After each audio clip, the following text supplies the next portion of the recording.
is that going to be handled by you May or the your public wife and defender? kids get raped. I would ask that you would Right point in the the public defender's ass. office. All right. What's We up? made it back. What is up after a hiatus? After the hiatus of the holidays from the rookie dad, Damn right. right? Damn right. So we're going to try our best to do this as much as possible, or weekly or whatever. But if we don't, then we don't. It's not a big deal. Let's call it a Okay, holiday fine. vacation for Yeah. now. So today, well, first let me tell you, I haven't tasted this yet, but you did ruin me with the darker beers. I know we talked over the holidays that I had tried a darker stout, I believe it was, from I can't remember the name of Santan. Santan Brewery. Panther is what you had. Sex Panther, yeah. So I'm kind of interested to see. I know we talk. What is this? 4.7% by volume alcohol. A lot lighter. Way lighter. And what's that? What are we looking at for the bitterness? Is it even Very, on there? very minimal. Yeah. This one is very, very. Yep. As far as so you rate it two ways. So your IBU is what your bitterness is, or what your poignancy, like your punch. And then your alcohol by volume is the content that obviously your alcohol carries. So these guys, if I'm not mistaken, I want to say it's like a 30. It's not bad at all. If you wanted to technically compare it, you could say that this Pilsner would probably be closer to drinking something like an American lager, like a Budweiser, something along that line. Except Budweiser? a little bit more flavor, yeah. It's got a nice little head on it, though. Look Not at as that. watered down. Look at that. Dang right. Is that a good pour? That's a pretty good Look pour. at that. All head. That good head. I like to get to it. So I don't care about the head. Jesus, Just give me the fluid. That's I what think I you want. poured it incorrectly. Yeah, I pour from the side, Look man. I'm about it. Oh, it's okay. That could be on a commercial. All right, brother. Well, what are we drinking? This is Mama's Little Yellow Pills. It's from Oscar Blues out of Colorado. These guys are pretty awesome. They're one of the first ones that they coined that their Dale's Pale Ale is their first canned pale ale from a craft brewery. Okay. Yeah, that's like their claim to fame. That was like their big one, their big hitter. This Pilsner they're pretty proud of. It's a kind of a harken back to like the old school style Czech Bavarian Bohemian style of a Pilsner, you could say. They do it lager style, so it's a very light, very clean body. They don't use a lot of rice and stuff and corn to kind of give it the flavor. Not heavy. Yeah, Not heavy. to already give it the flavor and the color, they use Saz hops, which is old school. That's the way that they've always done it, and they use a good lager Pilsner malt. So good stuff. I'm kind of excited. I'm a little bit scared that I'm never going to go back to this light. I've come to realize that I don't believe beer should be light. Oh no, Not at all. It should just be beer. Oh no, Not light. Not like it Bud depends. Light. It depends, Michelob man. Because Light. if you like, the more that you get into it, and the more that we drink, and the more that you experience, I guess, with the beers, you'll see that every beer kind of has its place. Like this would be really easy to drink in the summertime. If you're hanging out on the patio drinking something like this instead of you like a cerveza or that type, like a Mexican style lager or beer, this would be pretty easy to drink. It is very easy. No bitterness whatsoever. I guess what you could say is a close relative to this would be like a Stella. A little less skunky than a Stella, but a Stella is a close relative as well. Wow. Mm-hmm. It's a good beer, but like I said, I think I'm A little ruined. I think I'm a little bit ruined? salty now Okay, because I had okay. some darker ones. Okay. It wasn't very hard to find. Got it at Total Wine. There was quite a bit left, so that made me very happy. So I'm not sure if maybe this is just like underrated and not known about. It's a really it's what it comes down to a lot of times is trade, like how we're able to trade or how we're able to distribute from different beer craft breweries. So, for instance, not as easy to find when I was in Oregon. I don't know if that's the same way now, but when I was in Portland, this was hard to find. Just popular, If more at popular. all. Because the distribution is harder to get To Oregon. from certain places to other places. So like we don't get, I guess it depends on how large the operation is. Oregon doesn't get Odell. Odell is out of California, and Odell makes some fantastic beers. And we'll probably get into some of their stuff too as we go. But, I have another good idea. Better write it down. Ooh, You better I write it down. down. You're gonna have to write it down no. because after we start drinking, we'll Like, have I'll to just check the forget this tape. shit. It's okay. We'll come back to it just later. check the tape. But no, they make some really good beers, and just because of distribution, like how it works between the states, they don't get them. So Oregon doesn't get some of the beers from Colorado, just like we don't get some of the beers from Oregon, even if they're popular or big there, which is kind of weird. Yeah, probably costs more to just ship this way. Yeah, it's not a very difficult drink. it's not. It's almost scary. Yeah, it kind of gives me the. It's been a while since I had some Bud Light or even Heineken, right? Something like that. But it's very tasty, very smooth. I don't know. I'm still coming into my own with this beer, you know. And, we've ruined you. And I think, yeah, I'm a little bit salty now. It's all right. It's all right, man. We got some stuff planned. We'll bring you back around. Yeah, I hope so. So this week in this podcast, we're going to talk about Aileen Wuornos, right? Monster. Wuornos. Is it Wuornos? Wuornos. Okay. I don't know. We'll go with it. I've heard it pronounced like 6 different ways, and I have no idea which one's the right one. I'm gonna call her Aileen Wuornos. That sounds good. Let's call her Monster. Everybody knows that. So what I'll start with is a quote from someone that I had seen on one of the documentaries that we watched, and the quote is, "She was more of an animal. She frankly need to be put down." Ooh. Now, you and I talk a lot about serial killers since we first met, as we have grown together. I don't think I've ever heard anyone, maybe Charlie Manson, but, you know, they're an animal. I mean... See, and even I have such a weird view of the whole Charles Manson thing. I'm going to say that guy's like wrong place, wrong time type scenario. Honestly, his whole life was built kind of, actually... You could almost make a pretty good comparison between him and Aileen. Kind of. I mean, obviously, he went to California, wanted to... Yeah, if you're zigzagging around certain points, you can get there. But what I'm saying is they come from like a weird, troubled childhood, and it creates them into someone that they technically blossom to actually kind of later on. Like, not even in their 20s, like in their 30s. Yeah, even, late 20s. You know? Like, later in their life, like something clicks, and they're like, shit. Too late. Yeah, it's different. I can't go back.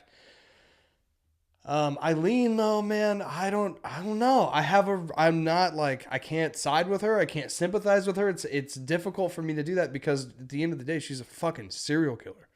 She's a murderer at the end of the day, and she's a piece of shit, and she's dead, and she deserves that.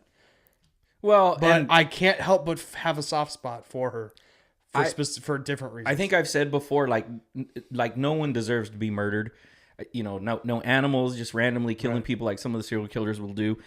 But this broad, man, had it bad.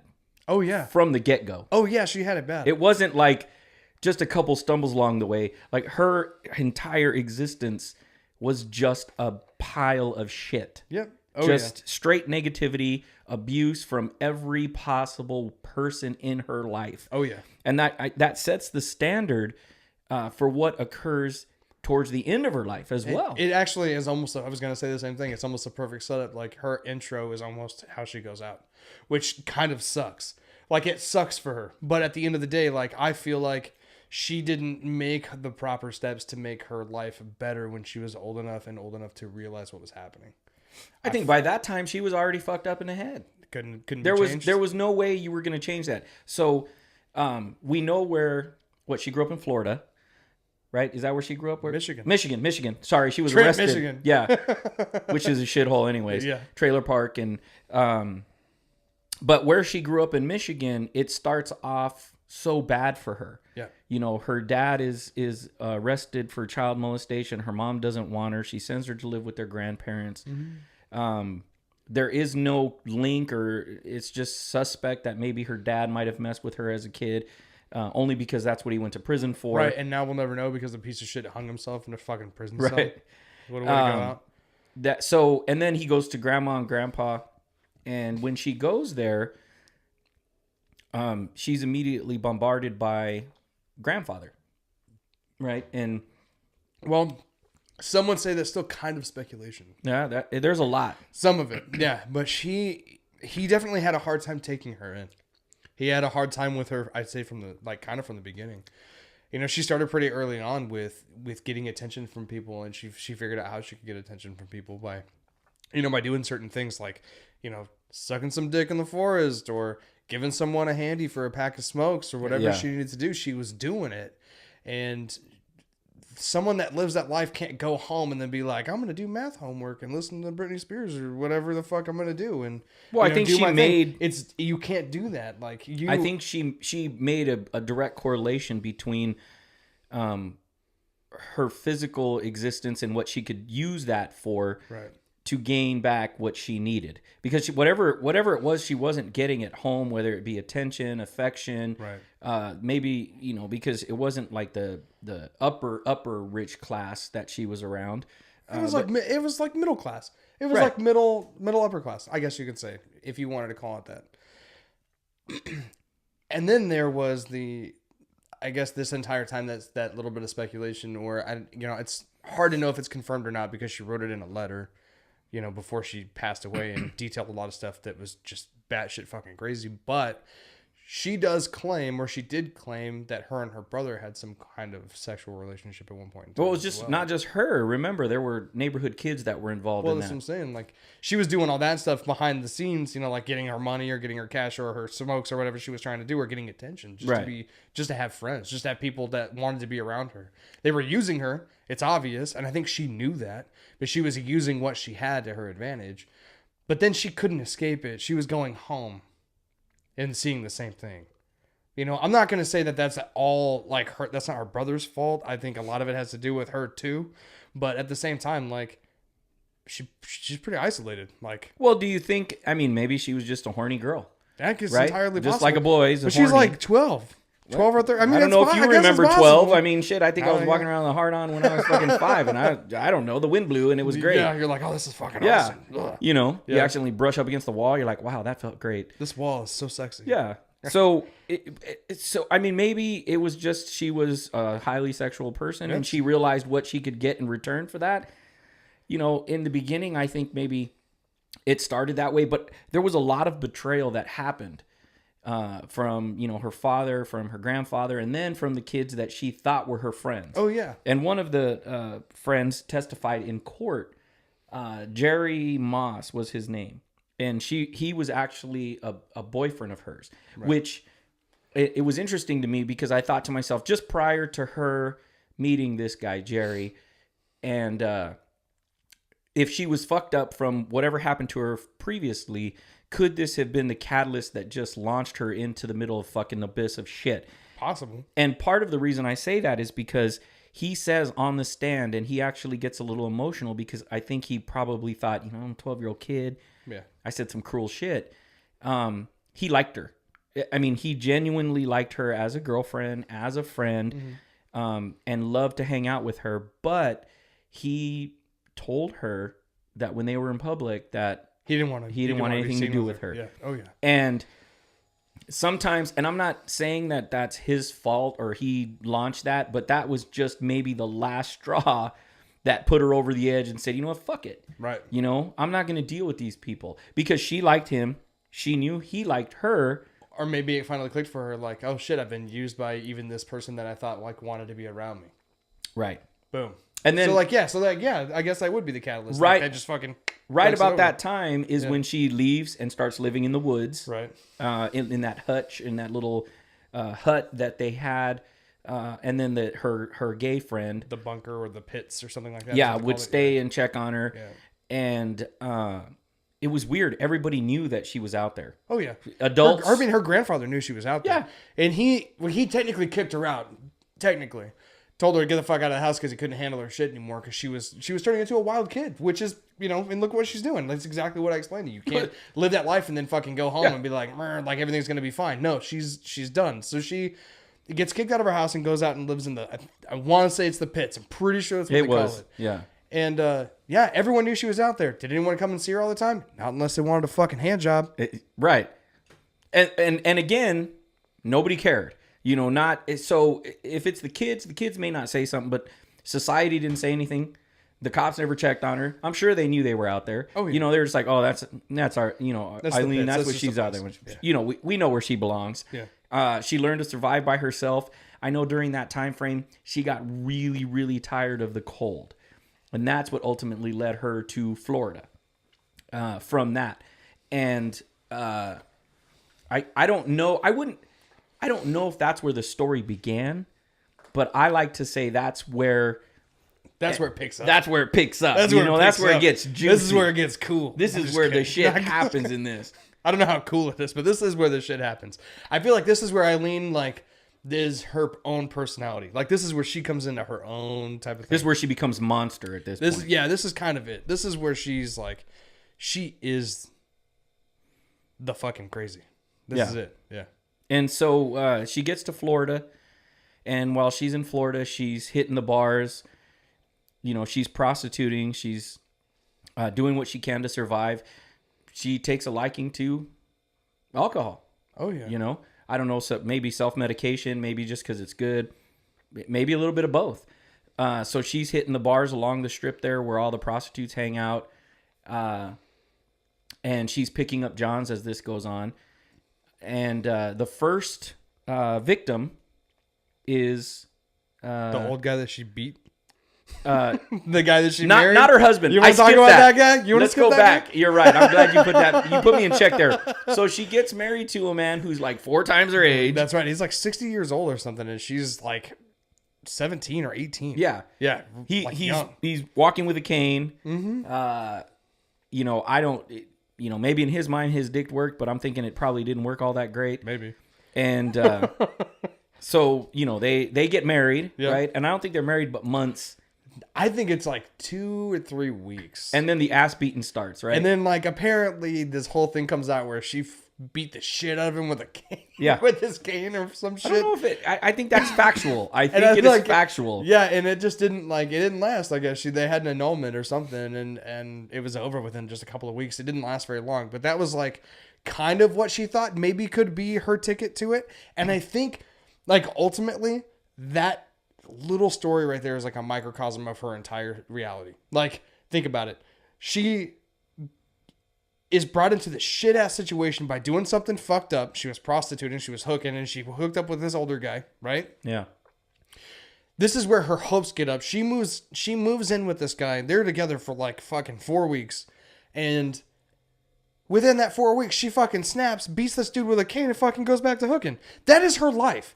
I don't know. That's where, like, my little, like, I kind of care for her and kind of have, like, a little bit of a soft spot. And then I'm like, nah, she's a piece of shit. Because, like, she starts to build up where you think that maybe she's going to be okay. And then she just beats some fucking old guy. Yeah. and then leaves. But so, we like, don't know what happens. he did, though. He could have done like old Jerry and said, you're my wife, but not in public. Yeah. You know? Okay. And maybe he was embarrassed. And, you know, at 12, you're not going to beat the shit out of a boy. But at 18, 19, and he's 60, I think your odds are in your favor. When you're 60 and you don't know if your dick works, are you really going to be upset when people see you with a 20-year-old? I mean, to be honest, like, Eileen did not look that bad when she was younger. She was easy on the eyes. And then she became real hard. She had a real rigid look to her. Well, when you're getting an education of, she got her PhD on the streets. That's damn right she did. That's a hard lesson right there. So you're right, and I'm glad you reminded me of that. So that's the first relationship that happens, and then she's desolate again because now she has no money. Right. She's got to go back to what she knows that works, which it does, and then she picks up the first victim. Right? Did I miss something again? Pretty sure she meets Ty before that, doesn't she?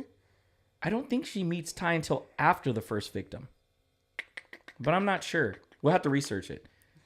Was it before? Because she was messing with guys, and then is that where she meets Ty? She did, because she was stealing money from people too, like in their house, like that stuff. That old guy in that 4-week period, she was like taking money from him and thought it was super cool. And like, was out, gallivanting and doing shit. I'm pretty sure she meets Ty before she kills the first guy, and the reason I say that is she comes home and tells Ty what she did on the first guy. I'm pretty sure. Okay. Well, I'm not going to dispute it. I think you're correct. So she meets Ty, and they're at a bar. Right. And surprisingly enough, we'll get to old Cannonball and his quote about her being a lesbian later on. Yeah. But so she meets Ty. Maybe she sees a little bit difference because now she's lesbian. She sees the softer side of women. and she's not dealing with the men's side and the machismo that comes along with the guys that she's going to pick up. So after she meets Ty, she's still out hooking. So if she did, then Ty knows she's out fucking working the streets and is okay with it. Yeah. So they moved in. They moved in together, right? And she was still prostituting. Yes. Aileen was. So Aileen was like supporting Ty and herself with whatever money she was making, I guess, on the street. Sorry, I'm doing the quick fact check. Yeah. Just real quick. So I got to ask you this. Is it Tyra? Is it Tyria? Tyria? No, I thought it was Tyra. Why are there so many fucking complicated names in this story? Know. What's up between Michigan and fucking Daytona, Florida? I don't know. What is this shit? Like Tyria? Tyria? Tyra? I thought it was Tyra, and when she says it in court, It sounds like she says Tyra. But have you heard her talk and say any Well, kind of words? She's missing teeth. My name is Tyra. Yeah, she's missing teeth. She is missing. So some you teeth. don't know what the. She's I call her alright. Tyra. Ty That's is alright. no wonder it's because it's easy. I think it's called Ty because Ty is just that much easier. Plus, I imagine if she tied back that mullet. Oh, I think she still has a mullet, and it's 2019. I'm sure she's still rocking that mullet. I'm sure there are a lot of There's women in no Florida that are way still that rocking she's a not mullet. rocking that mullet. I'm 100% sure that's Yeah. still going on. A lesbian in the world are like, you put us back 20 years, cut the mullet. I don't know. Some of them are probably like, Bring it back. Business in the front, party in the back type, you know? Yeah. That's what's up. So I mean, in this time, like, before she meets with Ty, there's a really short amount of time when she's fucking around while she's hooking and she robs a convenience store for a couple of cigarettes and she uses a 22 pistol to do that. I know that around this time as well, she shot herself in the stomach with that same pistol because she kind of wanted to see like what it was. yeah, try to. And that's when she like it happened before she went into prison. And then she goes to prison for like a year. Not very long at all. And a lot of women are hitting on her. And she's like, I'll never be a fucking dyke. These fucking lesbians are trying to get on me and shit. And there's women fucking women all over the place. And it's not for me. I like dicks. Yeah. That was her thing. And then when she came out, she just happens to mosey on into fucking Daytona and then meets Ty. And she's like, this is a tall glass of fucking murky mud water. Yeah. This is fucking the Florida. gasoline that I need Yeah, to my I fire. need this shit. And then that's when all like the fun stuff starts to happen for her. So she starts supporting Ty because Ty's like a maid, I guess, at a hotel or a motel. She starts supporting Ty with what she's making with prostitution because apparently that pays better. Way better. in Florida at that time. And all the while, it's funny because I'm pretty sure, like, if you watch any of her interviews and stuff, like pre this whole, where she fucking goes and murders 7 people, she says that she like didn't want to be a lesbian at first, and then like she met Ty, and when her and Ty got really close, she was like, okay, I'm like super into this, and I don't think I could ever go back to anything other than this, because she fell like head over heels for Ty. And the reason that I'm putting so much emphasis on like their story for this is because if you look from the beginning, her whole thing was making sure that Ty was taken care of. That was her whole thing. And I have a fucking stupid theory that we'll get into when we start getting closer to it. But like it has to do a lot with how it ends. Yeah. And I feel like she is a puppet. Ty? Or are you talking about Aileen? Aileen. Yeah. Well, and look, same thing happens. So we have Jerry at 12, 13, who doesn't want to be seen with her. He knows she's a hooker. She knows, right? And then you go forward to her first husband, or her only husband. And she's up to no good. She's stealing his shit. So he knows that. And now you go to the one person who I think, and this is just my opinion, I think she genuinely is, and at the time, well, because she's dead now, but she was in love with Ty, and Ty was in love with her, genuinely speaking. Even knowing that, Ty is allowing her to go out, sell her body so that they can live comfortably. Now, again, how can you not be angry at the world? Because even the one person that you love who would say, you know what, baby? You don't need You to don't go have to do fucking that. hook. We'll figure this out. We'll figure it out. No, she sends her out. Hey, I'm gonna go clean fucking. Yeah, you just go do your thing. Yeah. And it's funny because really, really early on, there is a story where she like brings her or buys her like clothes, like a jersey or something. And she at first is like, I don't want it because you're hooking for it. And then Eileen's like, this is how I'm going to make us some fucking money. Like, this is how we're going to live. And if you want me to support you, if this is what you want, then this is what's got to happen. I would imagine that this argument took about as long as it's taking me to explain to you before Ty was like, okay, fine, fuck it, okay, sure, yeah. Okay, yeah, I'll put them clothes on. I don't give a fuck. Because someone's going to pay for your fucking life, dude. Of course you're going to take that. Like, why wouldn't you? And I will reserve myself. Tax-free money. Why is it not going to take it? That's it. So, taxing on your body, yeah. Yeah, just go ahead and get on your back and it's not a problem.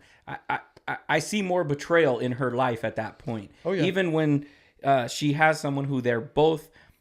I really don't doubt that Ty loved her. And the other way around. I think part of Ty loved her. What part was that? I don't think that she was in love with her. I don't think she was in love with her the way that Aileen was in love with Ty. You think? I don't think Ty loved her like that, no. I think that Ty saw an opportunity. I think maybe at first she did, but I think she kind of saw an opportunity. Like looking back on it. And even if you watch her interviews, like the most recent ones, like there's that damn, like I just watched one of those were like older, like Damsel of Death or some shit. Yeah. Like, and fucking Ty, like there's no emotion when she talks about Aileen at all. And like even on Eileen's like fucking last day, if she mentioned Ty, she was sad about it, and you could kind of tell. And like there's a big difference there. There's like a big fucking difference. And I feel like maybe that's like, it's just history repeating itself with her. It's the same way with a guy that was there before. Yeah. Like, now that this woman's a fucking serial killer and she's a murderer and she did all this shit, of course Ty's going to be like, I didn't get any money from a hooker. Yeah. She killed all those guys and I didn't know anything about it because I'm me and I know I'm a good person. Yeah, I'm good stuff. And I moved away. Yeah. Like, bitch, you have a mullet and 2 fucking teeth. You're surprised you're even on camera right now. Like, I don't understand. Like, I'm not going to fucking blame her. I'm not going to blame her because it's not fair for Ty because no one really knows 100% the story, not until she fucking gives up the ghost, tells a motherfucker. Yeah.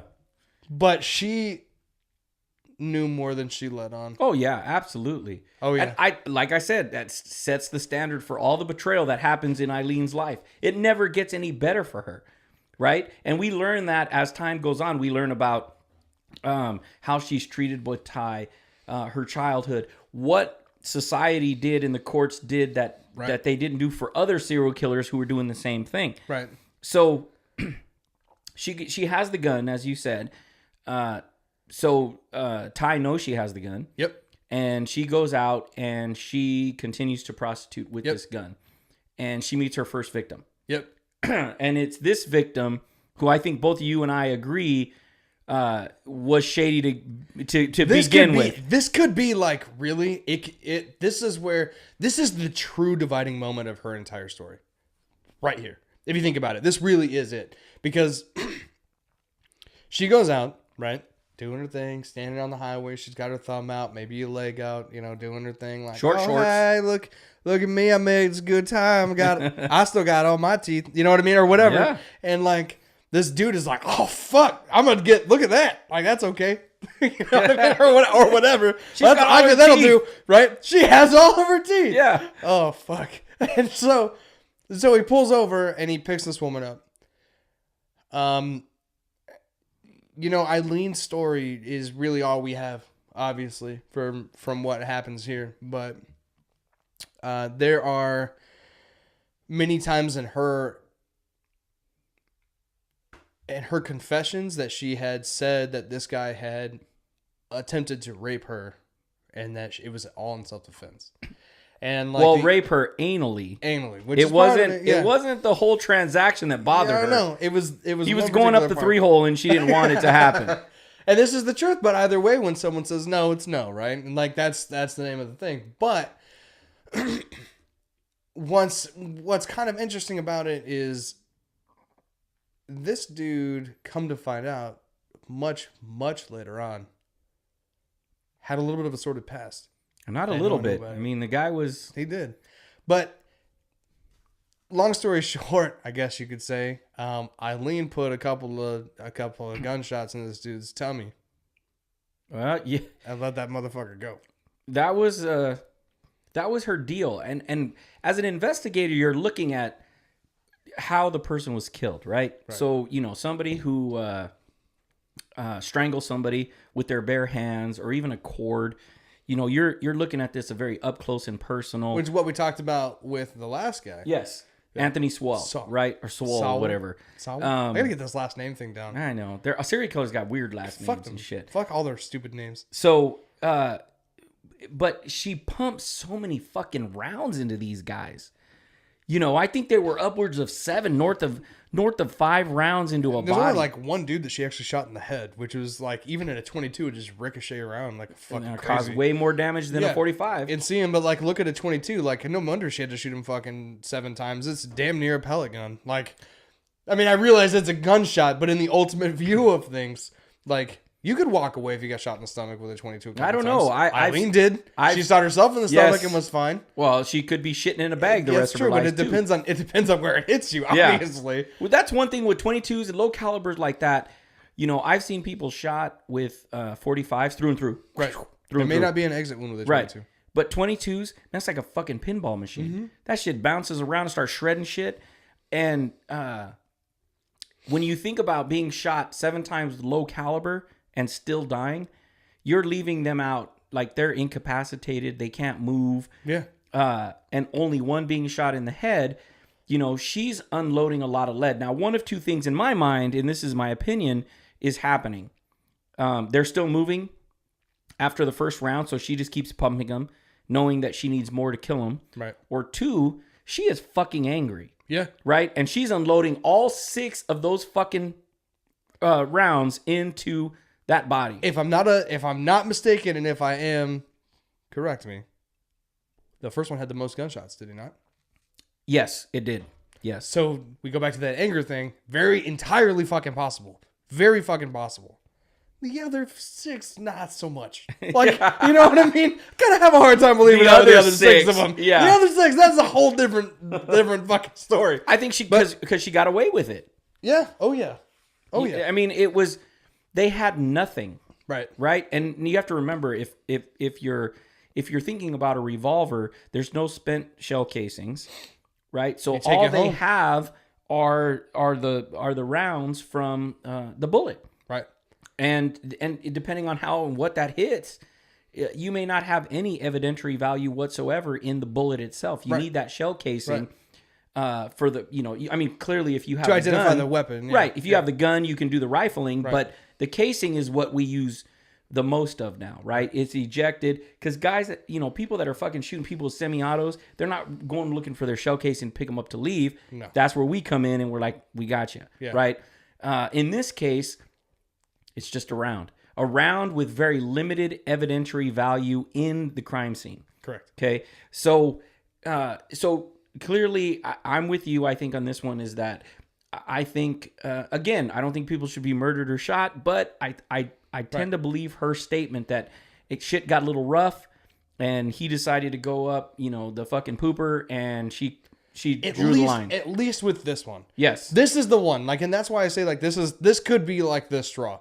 This is like you're fucking standing in a line at a grocery store and have a nervous fucking breakdown and it changes your life. This is it. Yeah. You don't see it coming. It just happens, and then nothing is the same afterwards. It happens all the fucking time. All the time. Yeah. And so like with people like this, she did it. It made her feel good. Well, yeah. It was like the tables kind of turned a little bit. It wasn't like she's watching somebody else feel good while she's doing something to them. They were doing something to her. She ended it and she felt good. Yeah. She was taking control. Yeah. Not just that, but she's now got all that anger and that pent up frustration. It just came out. It was a fucking release. She unleashed is the biggest nut shot you could ever imagine just to get rid of all that anger, pumping it in there. Oh, I bet it looked like fucking country crock. Oh my God. And then the adrenaline that's pumped through your system. And then as you get further along, you realize shit, I got away with this. Oh, fuck, I can do this? The media's all over you, all over it. And they're like, we have no leads. You call this number. If you're watching this and you're thinking, well, I got away with it. And there's a pretty big gap here. This happens in 89? The first victim is in 89. Very early. So 90s. she shoots herself in the stomach in 82. So we're talking a 7-year gap. Almost so 10 she years. was 33. That would make her 26 when she shot herself, and then 33 when she took her first victim. Right. Right. So, in looking back on it, like retrospect, I understand that like hindsight is 20/20, but I'd be like, well, let's look for the stupid fucking bitch that shot herself in the stomach. I imagine that's the one who's shooting dudes in the stomach with a fucking 22. Obviously, you can't do that. And like, it's even harder, like you mentioned, when you've got just a round to go off of. Yeah. You just got a piece of, lead or whatever that's just bouncing around in someone's body, ruining all their fucking insides. You have nothing to go off of. No, yeah. With a revolver. And you have, that's, bring it down. Yeah. That's strong beer. I don't taste it, but yeah, it's getting it catches up to you. So that's part of all of that. You're in a different time frame at that time. Police work was different. DNA was different at the time. They're going off of a lot of archaic ways of looking at this investigation. So she was, and I'm not gonna. I don't want to be disrespectful and bypass all the victims, but they were all shot the same way. Mm-hmm. They were all picked up the same way. They were all dumped the same way. So clearly, even in the 1900s, 1800s, this is the same fucking person. Yeah. Right? And the thing that's weird about this is that they're thinking in their minds that this is a man. I don't think it ever crossed their mind that they actually had a woman who was killing these guys. And I think in one of the documentaries they even said, at the time they were looking for a man. They were looking for somebody who was going out and killing. Of course they were, because look at what just happened. They had just not 20 years ago gotten out of one of the most prolific fucking times in serial killer history ever. Manson, fucking Bundy, fucking Pee Wee Gaskins or whatever the fuck.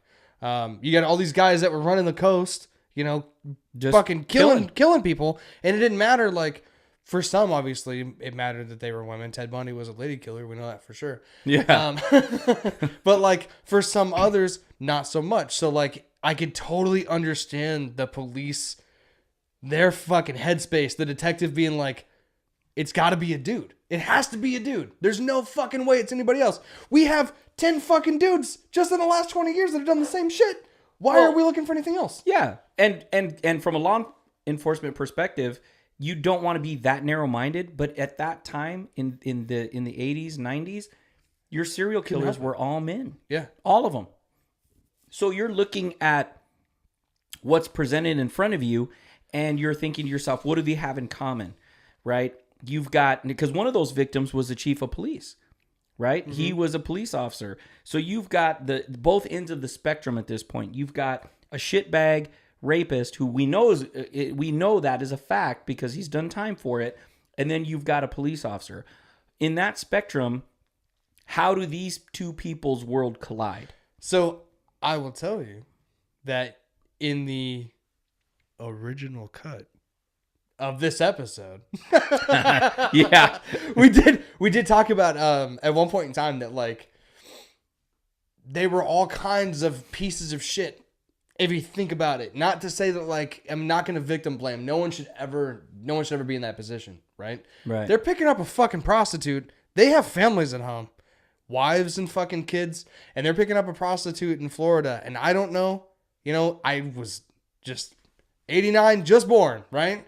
But like, I can't imagine that in 89, someone's like, oh, hey, honey, I'm going to go pick up a fucking hooker and try to rape her in the ass, and then I'm going to come home. Is that cool? She's like, yeah, honey, I'm meatloaf ready for you. Just don't even worry about it. I can't even imagine that was a fucking thing. Like, I can't. So they were being shady themselves. Right? Yeah. Yes, no? Absolutely. And that, again, that goes back to like, no one deserved to be murdered or anything like that. And because I was, much older at the time, because when you were born in 89, I'm not going to tell you how old I was at the time, but we would get on the freeway, and just at the entrance of the freeway, we'd see people with their thumbs out, right? Oh, and they were hijackers. It wasn't uncommon to see people pick up hijackers.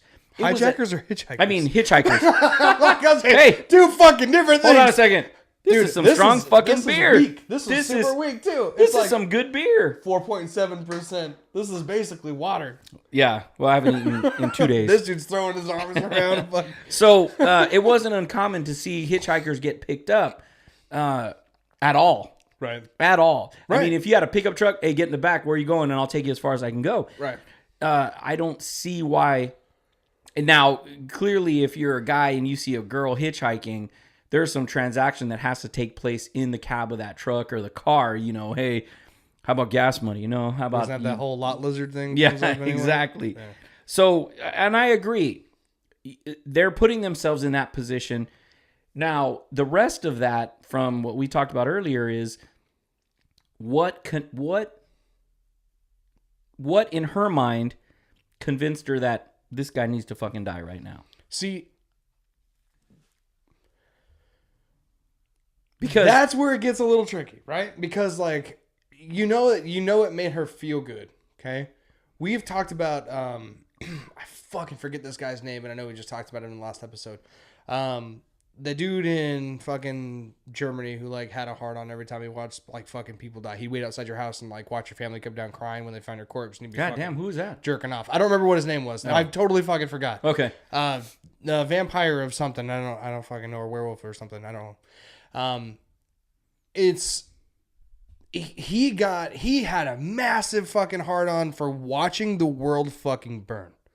Right? So like, you got to imagine if you reach the point where something feels good and you know that that's what it takes to get you off, do you go back?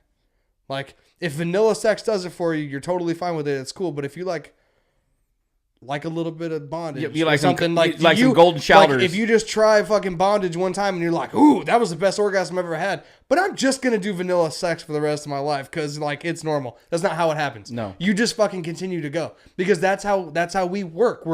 We are creatures of fucking passion. We want that shit. We want it, right? Like that's what we want. So like we want to get off, we want to eat, we want to fucking sleep. That's our whole thing. Like that's it. So I feel like that's where we crossed the line where that's where she felt. But she felt like maybe she was justified in doing it. She knew that it gave her a rush, a feeling that she had never had before, and she wanted to chase that fucking dragon. Okay, but do you think that she got off on killing him? Or do you think it was her revenge to society and the way she was treated by men in her life? I think it was her revenge. So I don't think it was her getting off, but I think mentally it was what was making her feel better. Right. You know what I mean? So we do know, clearly the male serial killers, it's sexually driven. Some of them. I mean, come on. Are you really going to argue the fact you're just killing motherfuckers? I'd give it a good 80-20. I'd give it a good 80-20. I'm going to say 95% of those motherfuckers are getting off on the shit that they're doing. I don't see that with Aileen. I think she was angry. I think she wanted people to fucking pay. And at some point after, well, we'll just go to the 6 because the first one, that motherfucker, we know. But the other ones, I think afterwards they probably said something to her. Maybe they tried something that she wasn't okay with, and she immediately went into anger mode and fucking off those motherfuckers. Or because she had allowed herself to cross the line the first time, she had that threshold where she wasn't going to snap and fucking kill anybody. Because if she was, she would have killed a lot of kids when she was a fucking teenager. Yeah. She would have killed a bunch of dudes a long time ago, animals and shit. She never did that. So I feel like she told herself after she killed that guy, she was like, nobody's ever talking to me like that again because I fucking kill him. But right? Because I did it. I did it once. I'll fucking do it again. I'll do it. Right? So like then she's with this dude and this dude's like, take your panties off. And she's like, I don't want to take my fucking panties off. And he's like, do it. She's like, no. Yeah. You know what I mean? Or like whatever. Like that was, so she crossed the line and in her head. And if you know better than anybody else, you were ex fucking homicide. You know all this shit. When you tell yourself that you're going to do something from now on, you're going to fucking do it. Right? Well, yeah, but I don't think that she was actively hunting men. I don't think because she was we know that she had men prior to their I don't think victims. she was either, but I think that once she was in that moment, she was once she got in the car, She was looking for an excuse. It was justified. She was looking for an excuse. Do you think that she, right? So let's say it's Tuesday morning at 9:10 and Colton gets in with Aileen. Everything goes good and you go home. 9:45, Manny steps in and I get killed. What's the difference? She didn't like your hat. It could be. She's a Ford girl. Fucking.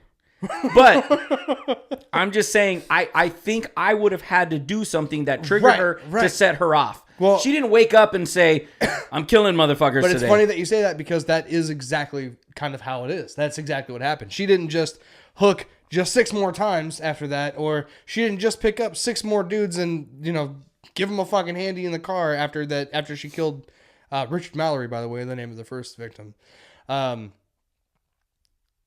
I don't feel like that was it. But what I'm saying is, like, there was a threshold in her mind. There was a trigger. There was a word. There was something that was said that she knew when she heard it. That was her justification. That was it. That was it. And whether she was conscious of it or not after the first one, who knows? But once she got through like 2 or 3, she fucking knew. She knew what she was waiting to hear. And when she heard it, she fucking went for it. Yeah. And whether it was like, like I said, take your panties off. She said no. And they said, do it. And then she was like, I don't like the way you say do it. You know what I mean? Like, who fucking knows? Yeah. But she gave herself the justification to do it. Yeah, and she got away with it. Yeah. Now, so moving past that and not excluding the victims, but we know they were all shot. Mm-hmm. We know that majority of them were able to get out of the car and actually try to run away. Yep. So which means she chased them, so she wasn't going to let them get away. So at this point, she's already cleared 7 bodies with her not even being on their radar. And not to mention how many dudes like that she took the car and drove it for a couple of days, right. and the cops out somewhere. Took their money from their wallet. Really, really close calls that she had in that time period that were like that. It's kind of hard to cover all of it really because of how like she was a Back Hills girl, man. She just was. Oh, the like, Back Hills is an understatement. It was like she was, like there's no fucking telling what she was thinking. She could have been thinking about fucking unicorns or some shit and fucking, drinking beer and going down on fucking Ty and grabbing the back of her mullet or whatever the fuck she was doing. But she was doing it. That was a lot of information put out there. And then like the next day she's like, I'm gonna fucking kill me a John. Like you don't know. You don't know what she was going through. But I can tell you that during this time, there were times that she would bring a car home that she had been picked up in. And she had killed somebody and ditched a fucking body. And then she would come home in this car.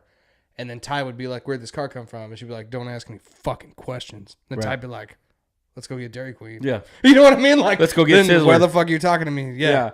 Well, but we do know, because of the court hearings, that we do know that she actually, Ty knew that she had killed some people. Oh, yeah. Not just one, but some people. Oh, yeah.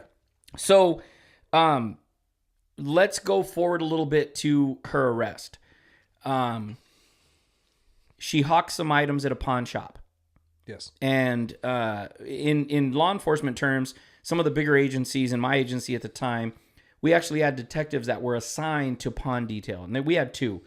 And what they would do is they would look at all the pawn tickets, guns and stuff like that for any kind of fencing or stolen stuff. So this is actually what breaks the case open, is her thumbprint. Yep. Is what they connect up to.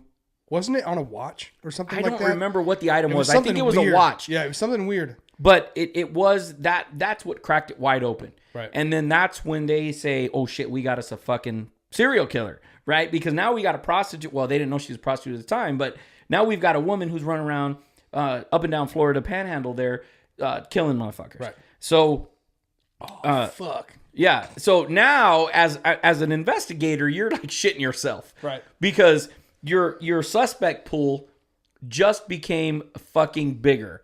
It got smaller in regards to a female. Right. But now you're thinking, that's a lot of fucking females out there. Oh, right? yeah. Oh, yeah. And so you're all, but if she got a hit in APHIS, they've narrowed it down to her name. Right. So they have their suspect. Right. And that's where they end up picking her up. Based on that thumbprint, they've got her. They've got her for, I think, almost all of the murders at that point, because they've gathered enough physical evidence and DNA and stuff like that to pin her on these murders. And that's the thing, is that she wasn't necessarily clean about it, right? So like she wasn't necessarily like, I mean, albeit they didn't find one body. So one time she was really good at what she was doing, but like they found the other 5. Yeah, she was Or sloppy. 6 rather. They found the other 6. So like she wasn't doing anything that was like fucking changing the game. You know what I mean? She wasn't dismembering a fucking corpse and disposing of it over 50 states or whatever. She was doing something completely fucking just out in the open. Whereas like the best place to hide is in plain sight. It's kind of that same way. Like Florida, 1, full of hookers. 2, full of highways.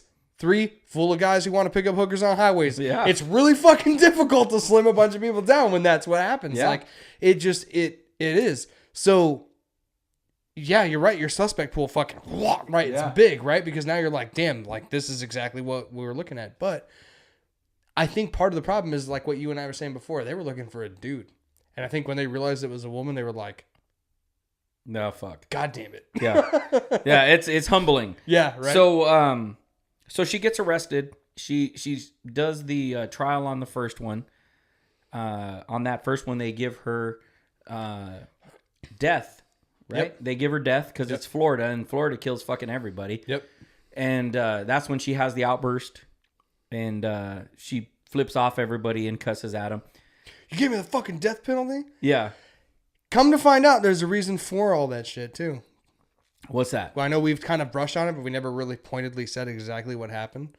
But Richard Mallory, her first John, the one that she very first killed, was in prison for 10 years for raping a woman. Mm-hmm. I remember. And she claimed it was self-defense at that trial. Said that that's what happened. Like, this motherfucker tried to rape me, and I fucking killed him. Right. In self-defense. And they just didn't even look any further than that. No, they were done. They were done. Whatever she said, that's all they took at face value. They didn't give a shit about what happened. Yeah. By that time, they already had the It wasn't other until 6. 10 years later that they looked back at this guy's fucking record and said, oh, shit. Oops. This fucking guy did kill it or did rape somebody fucking 10 years ago. Oh, my bad. Oops. Sorry. You've already got the death penalty another 5 times, so you're fucking done anyway. Yeah. But like that could have been like, I'm not going to say it would have saved her because she still went on to kill fucking 6 other dudes. But still, like, at least that kind of would have given you like that little bit of closure, maybe just a tiny little bit. And then maybe given her a little less of the black fucking widow, totally fucking scary serial killer woman vibe. Maybe. You know what I mean? Yeah. So she gets that, and then the trials begin, and now the media hits. And the media is going out, and they're just nonstop. They're looking to interview anybody and everybody they can. There's a documentary film maker who actually gets close to her, and is actually the one filmmaker that she will actually correspond with. And during this time frame, he goes out and he's looking for people that might have known her. And one of the guys that he finds is a guy named Cannonball. Yeah, this guy's awesome. Goes by CB. This guy's awesome. And they go to interview him, and you know, it's everything that you think a dive bar should be. You know, there's a guy there. The last resort. The last resort. The last resort. You mean where she got picked up? That's resort? The one. And you know, there's a guy there who he calls himself the human bomb, and they fucking blow him up. I mean, it's just 100%. The prereqs to get into this bar is you drink cheap beer and you have a mullet. Yeah. That's it. Yeah. So they find Cannonball and they interview him, and he's very frank with about Aileen. And he's like, yeah, she comes in here all the time. We know who she is. But she was quiet, stayed to herself because she was a flat cracker.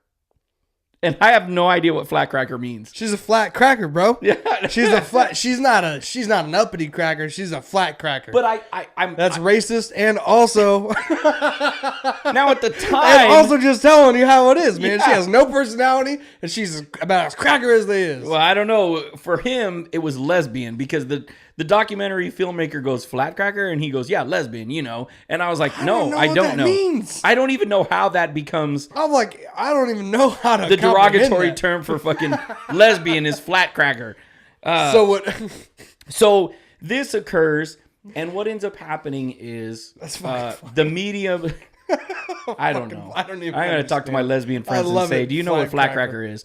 But the media shitstorm happens. And what happens is she retains a lawyer by the name of Dr. Legal. Now, Dr. Legal has to be the biggest cootie I've ever seen in my life. This guy is everything that is wrong with society. He's absolutely horrible. Dude, if they show you in that Damsel of Death thing, they show you one of his commercials. He's standing there, and at first, my wife watched this with me, right? So like at first, we're watching it, and it was like, it starts out with this fucking weird commercial, and it's like all fucking grainy, right? Because it was recorded in the 90s. Yeah, shit. VHS. Like, oh, it's supposed to make you look like it's old.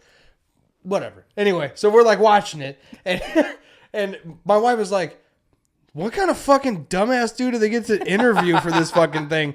And then the guy's like, call me. My name is Dr. Legal, and I'm gonna help you. I'm gonna be your attorney. And then we're like, what the fuck just happened? Like, this guy's your fucking attorney? And that's who, and like I said, if you guys are listening, just look him up. His name is Steve Glazer, Glazer, Dr. Legal. Huge cootie. Huge cootie. So he picks up the case, and he says he's going to help her. And again, this is more betrayal on her behalf.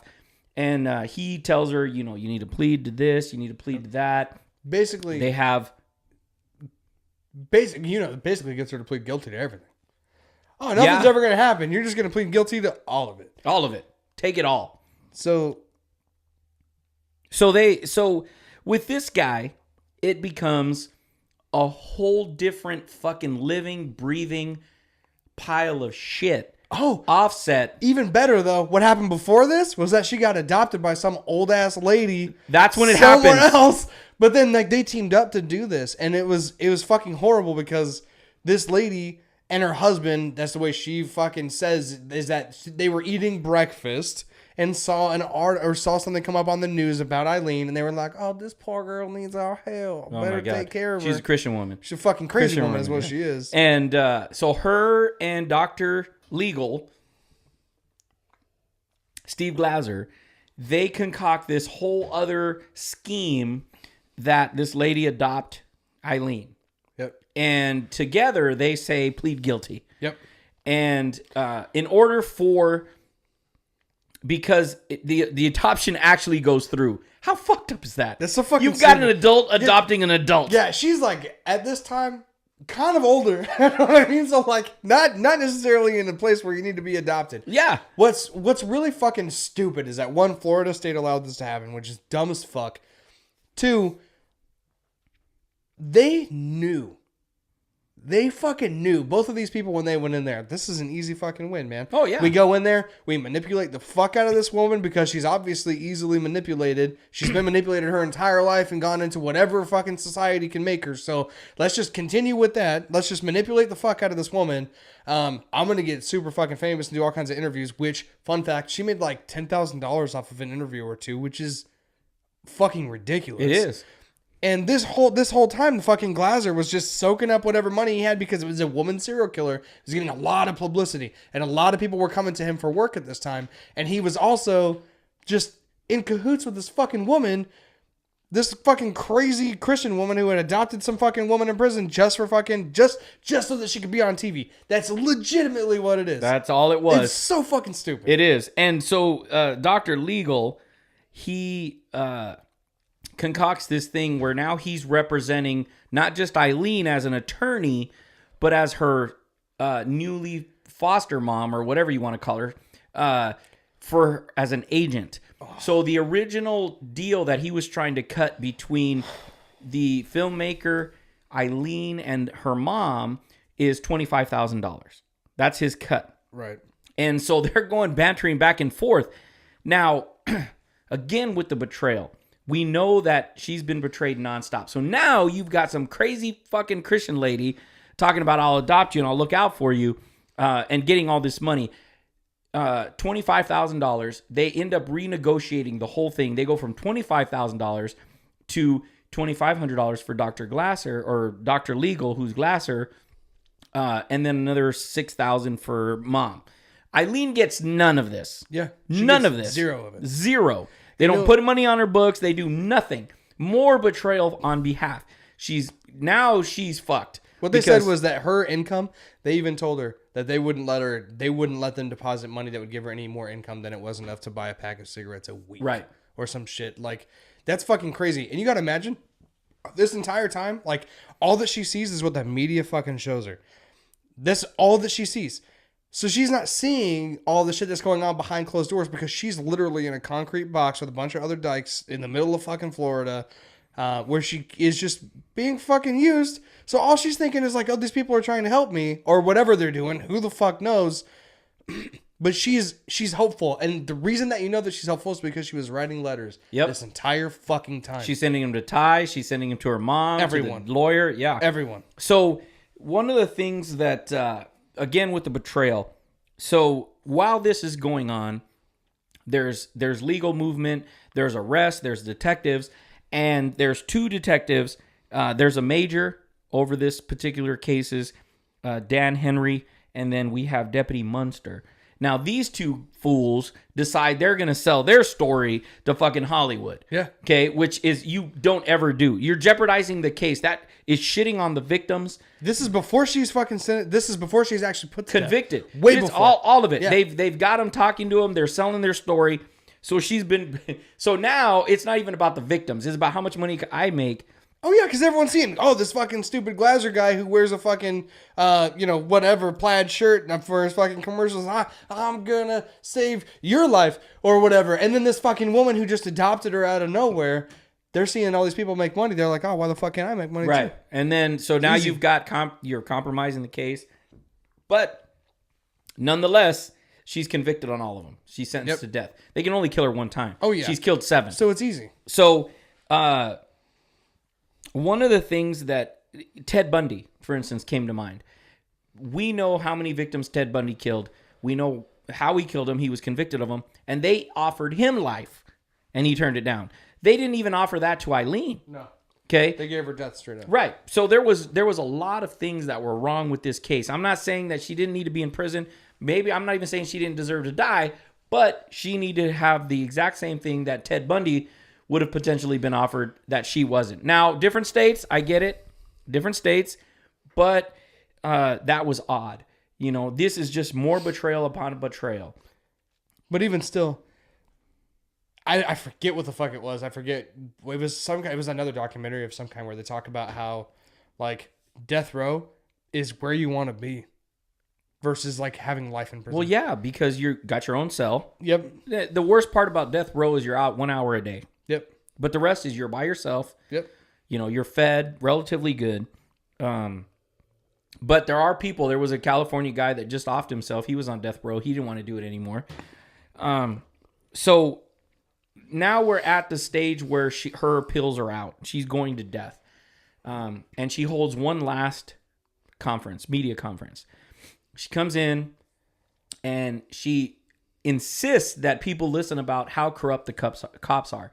Because she says, I've got 2 cops that are part of my investigation who are selling their story rather than worrying about the case. And she's barking this. How did she find out about it, though? Oh, that shit was all over the place. Because it was all over the news? Yeah, that shit was everywhere. I believe both those deputies retired before any of that shit went down. Me personally, seems really fucking suspicious. Because didn't they say that they didn't do it? And then they both retire? Like, yeah. That's so stupid. And it's not like they got a whole shit ton of money. Right. You know, it's not like whatever. They're known, in my opinion, in my eyes, they're shitbags. Because you should never compromise the case over your own personal belief system. Afterwards, after it's adjudicated, maybe you want to sell the story, whatever. But not during. This jeopardizes the case completely. Right. So, part of this, as we get ready to wrap this up, it's imposed. They get a date. They're going to kill her. And there's some speculation. I did do some research. And she was offered. I know that some people had said that, you know, she was offered just a cup of coffee. Right. But I checked with prison policy in that state. And everybody is allotted whatever meal they wanted, provided that it doesn't exceed $40. Right. So she got offered the same thing, and I think the end result was coffee, Kentucky Fried Chicken, and something else. But it just plays right to her strength. Yeah. And but one thing that struck me odd that I don't think people paid much attention to was right before they took her off of that media conference that she did, she made a comment about 2019. Do you remember that? She said that she was going to come back. Oh, no. I don't think it was 2019. It was 2006 or something like that. She said she was going to come back June 6th riding the rock or on the rock, something like that. Yes, she did say that. Independence Day, the fucking mothership and everything. I forget the quote exactly, but like she went down. But she did say something, and this is what I'm getting at, is that she said it. No one talked about it. She said, it doesn't matter what I say or what I do. Y'all motherfuckers are, I think, and it's not a quote, but she said, y'all motherfuckers are going to get hit by a rock in 2019. It is currently January of 2019. I'm a little worried, Colton. I'm not going to lie to you. You think Eileen's fucking seeing the future, dude? I'm not going to lie to you. I don't think so. I got 12 fucking months here that I got to worry about this fucking rock hitting me. Eileen's just some fucking prophet. Like this whole shit has been turned on its head, and that's what's going to happen. Yeah. I don't think so. She said that in that, and you guys are more than welcome. I'll put a link in the YouTube channel to the video that we watched it, but she says it flat out. She's like, 2019 rock's gonna hit you, and I was like, what does that even mean? Because I'm a 2019. You know what's funny is this is my favorite part of her entire story because I think it's fucking just Aileen went out fucking hard, dude. She went out fucking hard. So she obviously was sentenced to death. She died in 2002. Yes, right. That's when she was. She died by lethal injection. Florida State Prison took her out that way. She's one of 2 women, I guess, who have been sentenced to death in Florida. This entire time that she was in prison, there was a lady she went to high school with, or elementary school or some shit. Never mind, because she never went to high school. She went to elementary school. Her friend, I forget her name, had kept in contact with her basically this entire time. When she was cremated after her execution, they passed the ashes over to her friend, this lady, and her friend took her ashes back to Michigan to spread them. She planted a tree and everything, made it a really cool thing. And by really cool thing, I mean she fucking blasted Natalie Merchant circus while everything fucking went out, and she poured her fucking ashes all around this tree. And just imagine fucking Natalie Merchant just blaring in the background. Circus. Because that was her favorite fucking song. And that just shows you like 100% that she was batshit fucking crazy, man. She was just a crazy fucking person. And like, she was a product of her environment through and through. And that's where my soft spot for her is. I've seen people that have had opportunities to be better, but physically cannot because the world pushes them back, and have seen them create their future into something that is just less than acceptable. And that's exactly Aileen. That's exactly what happened. That is exactly what happened to her. So that should wrap it up. We'll put some teasers out. And provided that the rookie dad and rookie husband is available, we will continue to do them. Leave your comments if you want to hear about a certain serial killer or you want us to try a certain beer. Let us know. We'll try it. And we'll put up a teaser for the next serial killer, right? We've already got some requests in. We've got Ed Gein has been requested already. Charles Manson has been requested already, which I am just curious to see what you think about Manson. I'm waiting to do one of my favorites. I don't know about this guy right here, but I think we're going to hit up some crazy ones here in the future, probably in the next couple of months. But as of right now, I know for sure that we've got at least Ed Gein on the books. Yeah. That's coming. BTK. That's another one that came across. They want us to talk about that, which is good because he's still alive and actually fucking opened his mouth. That might be a couple of that. I could see that one being a multi-part as far as the series that might goes. have I could to see be. that being a multi-part. That might have to be. I could imagine I'm going to get wrapped up in 30 minutes of just discussing why floppy disks are a bad fucking idea. Jesus Christ. Well, I'm just more idiot. I'm more curious about how you come up with the concoction of beer to serial killer. Dude, I love it. I'm fucking cooking. It's great. I'm waiting for the serial killer that you brew your own beer when we're drinking it. Be ready. So, all right, brother. Well, I appreciate you showing up today. I know it's a little rough, but on the next one, we'll be ready to go.